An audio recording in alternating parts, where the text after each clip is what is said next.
क्या तुम्हारा भाग्य पहले से लिखा हुआ है? क्या तुम जैसा भी कर्म करो, जो होना है वही होगा? अगर ऐसा है तो फिर प्रयास करने का क्या अर्थ? आज मैं तुम्हें एक कहानी सुनाने आया हूं जो इस भ्रम को तोड़ देगी। एक बार एक गरीब ब्राह्मण मेरी शरण में आया। उसने कहा, भगवान, मैं कितना भी मेहनत कर लूं, लेकिन मेरा भाग्य बदलता ही नहीं। क्या सच में मेरा भविष्य पहले से लिखा हुआ है? मैं मुस्कुराया और उससे कहा, कल सूर्योदय से पहले नदी किनारे चलो, वहां तुम्हें तुम्हारे सवाल का जवाब मिलेगा। वह ब्राह्मण उत्सुक था, लेकिन संशय में भी।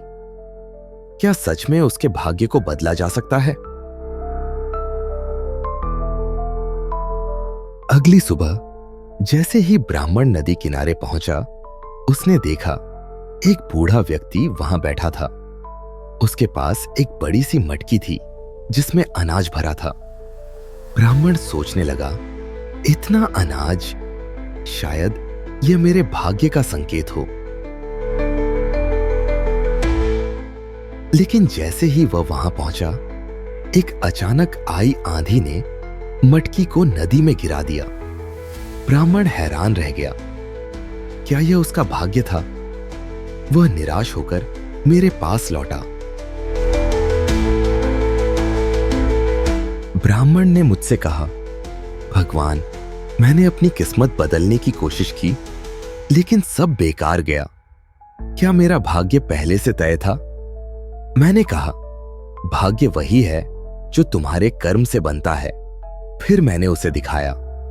नदी में बहते अनाज को मछुआरे ने पकड़ लिया और उसी से उसने एक गरीब परिवार को भोजन दिया। ब्राह्मण को समझ आ गया, अगर उसने कोशिश की होती तो अनाज उसका भी हो सकता था। सत्य यही है, भाग्य लिखा तो जाता है, लेकिन तुम्हारे कर्म से। अगर तुम कुछ बदलना चाहते हो तो सिर्फ सोचो मत, कुछ करो।